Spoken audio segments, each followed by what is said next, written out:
अस्सलाम वालेकुम and welcome to खबरों का हफ्ता बाजार। हफ्ता बाजार में आप लोगों को पता है कि हम बड़ी दिलचस्प खबरें लेकर आते हैं और हर तरह की खबरें आपके पास लेकर आते हैं।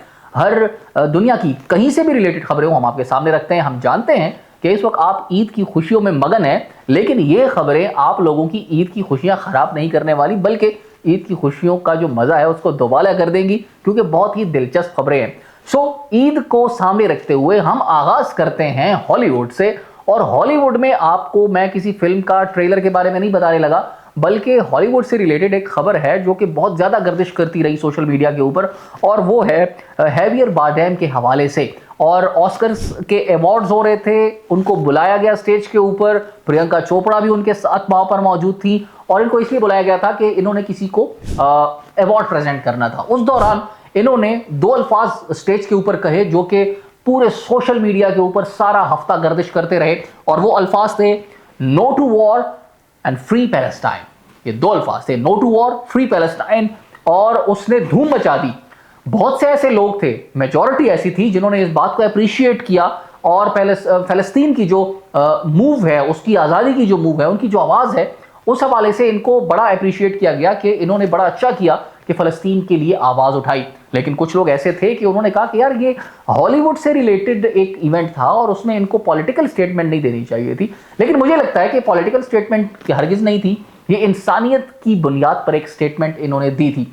इराक की जब वॉर हो रही थी तब भी इनकी जानिब से एक स्टेटमेंट आया था, वो भी बड़ा फेमस हुआ था। इसके अलावा इन्होंने एक बैज चस्पा किया हुआ था जो कि फलस्तीनियों के साथ सॉलिडारिटी का एक सिग्नेचर है, एक साइन है। और जिन दोस्तों ने ये वीडियो क्लिप देखा है या जो उनके स्क्रीनशॉट्स देखे हैं, उन्होंने कुछ चीज ऑब्जर्व की होगी कि इनके साथ जो इनकी साथी खड़ी थी उनके लिए बड़ा शॉकिंग था। जो ही इन्होंने ये अल्फाज अदा किए कि फ्री पैलेस्टाइन, तो प्रियंका चोपड़ा के लिए मैनेज उन्होंने बड़े अच्छे तरीके से कर लिया। उनके एक्सप्रेशन अचानक तब्दील होते होते रुक जाते हैं, लेकिन उनको शौक लगा। उसकी मुख्तलिफ वजूहात हैं, क्योंकि वो हॉलीवुड का हिस्सा जरूर है, लेकिन वो इंडियन निजाद हैं, और उस हवाले से इस तरह की स्टेटमेंट जिसका ताल्लुक जो है फ़लस्तीन के साथ हो, मुसलमानों के साथ हो, उनको पॉलिटिकली सूट नहीं करता। इसीलिए वो शौक में पड़ गई थी, और उनके एक्सप्रेशंस के ऊपर भी सोशल मीडिया के ऊपर बहुत ज़्यादा बात की गई है। दूसरी खबर शामिल करते हैं नेतन्याहू की, जो कि यकीनन दुनिया की सबसे नापसंदीदा शख्सियत है। आर्टिफिशियल इंटेलिजेंस का तो दौर है, आपको पता है। एक वीडियो सामने आती है, और उस वीडियो से पहले ये खबर गर्दिश कर रही थी कि नेतन्याहू हलाक हो चुके हैं। ईरान की फोर्सेस भी ये दावा कर रही थी, उनके ऑफिशियल्स और उनके मीडिया भी ये दावा कर रहा था। सोशल मीडिया पर भी दुनिया भर से ये खबरें थी कि नेतन्याहू हलाक हो चुके हैं हमले में। साथ में उनकी भाई के और अहलिया के हलाक होने की भी इत्तलात थी, और उनकी तरफ से यानी कि इजराइल की तरफ से कोई ऐसी कंफर्मेशन नहीं थी, कोई खबर नहीं थी, बल्कि वो मुसलसल तरदीद कर रहे थे। लेकिन फिर एक वीडियो सामने आती है, उसमें देखा जाता है कि नेतन्याहू हाथ में कॉफी का एक कप लिए नजर आते हैं, अपनी उंगलियां भी दिखा रहे होते हैं, और एक कैफे में वो वीडियो बनाते हैं और अपने जिंदा होने का सबूत पेश करते हैं। वो वीडियो जो ही मंजर-ए-आम पर आती है, पूरी दुनिया में सोशल मीडिया के जरिए फैल जाती है। फिर उस पर तनकीद होना शुरू होती है, और कहा जाता है कि ये वीडियो असली नहीं है, ये वीडियो आर्टिफिशियल इंटेलिजेंस से बनाई गई है। अक्सर ऐसे लोग हैं जिन्होंने मुख्तलिफ पॉइंट्स को बुनियाद बनाकर बताया कि ये क्यों आर्टिफिशियल इंटेलिजेंस है, मुख्तलिफ पॉइंट्स उन्होंने नोटिस किए। और उसके अलावा फिर मजे की बात ये हुई कि जो ईरान के सुप्रीम लीडर हैं आयतुल्लाह खामनाई के बेटे मुज्तबा खामनाई, वो उनकी उसी कैफे में वीडियो आती है, उनके हाथ में वही कप होता है जो नेतन्याहू के हाथ में था, और सेम सराउंडिंग्स होती हैं, सेम अल्फाज वो अदा कर रहे होते हैं, ये साबित करने के लिए कि ये देखो जहां पर नेतन्याहू की वीडियो बन सकती है, एग्जैक्ट वर्ड्स के साथ, एग्जैक्ट लोकेशन के ऊपर, एग्जैक्ट पोजीशन में, अब हमने यहां पर मुज्तबा खामनाई की भी वीडियो जारी कर दी है। और कुछ लोगों ने इसको फिर मजाक बनाया और किम जोंग की भी वीडियो वहां से जारी कर दी। तो बड़े मजे मजे के इसके ऊपर तबसरे हो रहे थे, और ये साबित किया जा रहा था कि नेतन्याहू हलाक हो चुके हैं, गर्क हो चुके हैं, और वो अब एग्जिस्ट नहीं करते। और ये वीडियो जो आई है ये बिल्कुल फेक है और आर्टिफिशियल इंटेलिजेंस के ऊपर बेस करती है। ये जो खबर है ना, ये पेरेंट्स के लिए और बड़ी जबरदस्त खबर है, बड़े ही मजे की खबर है, तवज्जो के साथ सुनिएगा। YouTube ने एक नई एप्लीकेशन या एक नया फीचर मुतारिफ करवा दिया है। YouTube के अंदर अब ये हो सकता है कि पेरेंट्स अपने बच्चों का जो वो YouTube देख रहे होते हैं उसको कंट्रोल कर सकते हैं, उसको मैनेज कर सकते हैं, और YouTube शॉर्ट्स को अब कंट्रोल किया जा सकता है।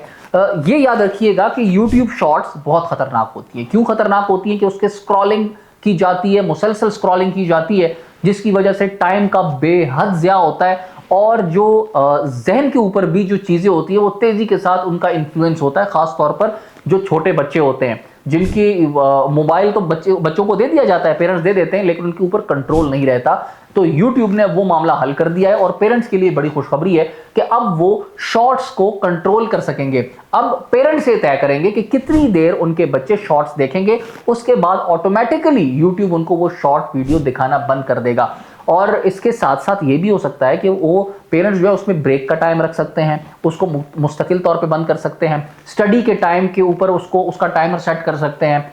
इसके अलावा अगर एग्जाम्स हैं तो ऐसी सिचुएशन में या स्क्रीन टाइम जो है, कई लोगों ने ये स्क्रीन टाइम मैनेज करना उनके लिए मुश्किल हो जाता है कि बच्चों को अगर 1 घंटे की इजाज़त है तो वो 4 घंटे फ़ोन ना देखें, तो 1 घंटे बाद ऑटोमेटिकली उनको YouTube शॉर्ट वीडियोस दिखाना बंद कर देगा और वो लॉन्ग वीडियोस की तरफ चले जाएंगे और लॉन्ग वीडियोस वो नहीं देखेंगे, क्योंकि लॉन्ग वीडियोस आजकल नहीं देखी जाती। खास तौर पर बच्चे तो बिल्कुल भी नहीं देखते और जो छोटे बच्चे होते हैं उनको तो समझ ही नहीं आती।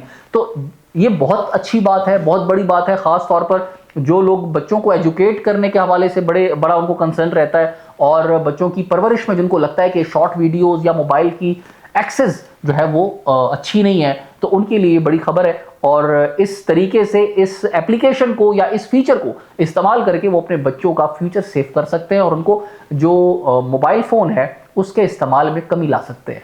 ये तो मुझे मालूम है कि पाकिस्तानी फिल्में इस ईद पर रिलीज़ हो रही हैं, बड़ी ज़बरदस्त फिल्में रिलीज़ हो रही हैं, लेकिन बात हम करेंगे बॉलीवुड की और वो है नवाजुद्दीन सिद्दीकी के हवाले से। नवाजुद्दीन सिद्दीकी जो कि बहुत ही प्रोमिनेंट और बहुत ही कामयाब एक्टर हैं और बहुत ही कमाल के एक्टर तस्वुर किए जाते हैं बॉलीवुड के, और उन्होंने एक स्टेटमेंट दिया है और उन्होंने कहा है कि जो फिल्में हमारे यहाँ बनाई जाती हैं वो फेक होती हैं और वो कोई बयानिया गढ़ने के लिए इस्तेमाल की जाती हैं। तो रिसेंटली जो मूवीज़ आई हैं, उनकी मुख्तलिफ मूवीज़ आई हैं जो पाकिस्तान के ख़िलाफ़ थी, तो सबका दिमाग उस तरफ जा रहा है और सब उसको, इनके बयान को उन फिल्म्स के साथ, मूवीज़ के साथ रिलेट कर रहे हैं।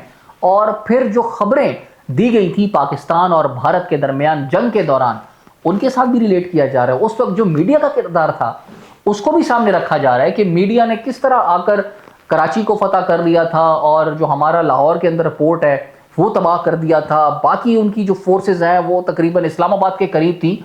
तो एक तरफ उनका मीडिया, दूसरी तरफ बॉलीवुड, इन दोनों ने मिलकर जो तबाही फेरी है, ये 1.5 अरब की आबादी के लोगों के साथ जो इन्होंने नाइंसाफ़ी की है, इनका तो अलग से एक तो आखिरत में भी हिसाब होगा। और इन दोनों का जिस तरह से ये लोग इस्तेहसाल करते हैं अपनी आवाम का, तो इनको अपनी आवाम भी बहुत ज़्यादा बुरा भरा कहने वाली है, क्योंकि दुनिया में ये दोनों ऐसे इनके डिपार्टमेंट्स हैं, एक बॉलीवुड जो इस तरह की मूवीज़ बनाता है और दूसरा इनका मीडिया जो दुनिया में इनकी जग हसाई का सबब बनते हैं। हाँ तो दोस्तों, दी लेजेंडरी कप्तान सरफराज अहमद रिटायर हो चुके हैं। सरफराज अहमद कोई छोटा नाम नहीं है, बड़े मासूम से हैं, बड़े शरीफ से हैं। हमने इनकी ज़ुबान से कई मरतबा नाते भी सुनी है, बहुत सुरीले भी हैं, लेकिन इनको मोहब्बत बहुत लोग करते हैं। और उसकी एक बड़ी वजह यह है कि इन्होंने कई मरतबा हमारे सर जो है वो फ़ख्र से ऊंचे किए हैं, हमारी परेशानियां इन्होंने ख़त्म की हैं। हम जो ये महंगाई के, बेरोज़गारी की परेशानियों में हर वक्त जकड़े होते हैं ना, इससे इन्होंने हमें कई मरतबा निकाला है। इन्होंने पाकिस्तान को 2017 की जो चैम्पियंस ट्रॉफ़ी है वो ला कर दी। इनकी कप्तानी के अंदर पाकिस्तान की जो T20 टीम है वो इंटरनेशनली नंबर 1 पे रही। इन्होंने अंडर 19 का वर्ल्ड कप भी ला कर दिया पाकिस्तान को। और इसके अलावा भी इनकी क्रिकेट में बहुत सारी अचीवमेंट्स हैं, शानदार और बड़ी आजिज़ तबीयत के मालिक हैं। बहुत क्रिकेटर्स ने इनके रिटायर होने के ऊपर बहुत इमोशनल होकर एक्स पर पोस्ट्स की हैं, इनको अलविदाई पोस्ट्स की हैं, बहुत मोहब्बत का इजहार किया है। बहरहाल ये तकरीबन 20 साल इन्होंने क्रिकेट खेली है, पाकिस्तान के लिए बहुत कुछ किया है और पाकिस्तान क्रिकेट इनको हमेशा याद रखेगी, पाकिस्तान की आवाम इनको हमेशा याद रखेगी, क्योंकि ये बहुत उन चंद लोगों में से हैं कि एक तो पाकिस्तान ने 1992 का वर्ल्ड कप जीता था जो कि 50 ओवर्स का हुआ करता है, और एक एशिया कप 50 ओवर्स का पाकिस्तान ने जीता है और वो सहरा सरफराज अहमद के नाम जाता है। इसके अलावा पाकिस्तान ने इस फॉर्मेट के अंदर कोई ट्रॉफी नहीं जीती। पिछले प्रोग्राम से मैंने आपको बताया था ना कि अमेरिका इस जंग में फंस गया है, अब निकलने के लिए रास्ता ढूंढेगा। आपको पता है जो इस रीजन में सबसे बड़ा, बल्कि नॉट इन रीजन, दुनिया में जो सबसे बड़ा राइवल कंसिडर होता है अमेरिका का, वो कौन है? वो चाइना है। और इस वक्त वो चाइना की मिन्नतें कर रहा है कि भाई आ जाओ, स्ट्रेट ऑफ हॉर्मस को बचा लो। दीगर ममालिक को जो है वो रिक्वेस्ट कर रहा है कि आ जाओ, स्ट्रेट ऑफ हॉर्मस को बचा लो, ईरान को रोक लो, लेकिन अभी तक किसी की तरफ से कोई खातिर ख्वाह जवाब नहीं आया। और स्ट्रेट ऑफ हॉर्मस को बंद करना ईरान की बहुत बड़ी स्ट्रैटेजी थी, बहुत ही अक्ल वाली स्ट्रैटेजी थी, और उसने यकीनन पूरी दुनिया को हिला दिया है। हम खुश नहीं हैं इस बात से, क्योंकि उस महंगाई को हम भी फेस कर रहे हैं, पाकिस्तान भी फेस कर रहा है, और बहुत बुरे हालात हैं पूरी दुनिया में, इंक्लूडिंग पाकिस्तान। लेकिन ये सबक जो सिखाना था अमेरिका को, तो जाहिर है हम सब ने भी कुछ ना कुछ उसमें अंदर पे करना है। तो अमेरिका को, और ख़ास तौर पे डोनाल्ड ट्रंप को अच्छा खासा रगड़ा मिला है, अच्छा खासा उन्होंने इसके लिए पे किया है और अभी कर रहे हैं। और जब उन्होंने चीन को, जिनको वो आंखें दिखाया करते थे, जिनको वो धमकाया करते थे, जिनको अपना वो मुकाबिल समझते थे, राइवल समझते हैं, उसको रिक्वेस्ट करना शुरू कर दिए, तो आप समझ जाइए कि वो अब घुटनों पर आना शुरू हो गए हैं। तो इस हफ्ते की सबसे बड़ी और दिलचस्प खबरें आप जान चुके हैं। मुझे और मेरी टीम को इजाजत दीजिए, अपना ख्याल रखें। आप सबको हफ्ता बाजार की टीम की तरफ से, मेरी तरफ से बहुत बहुत ईद मुबारक।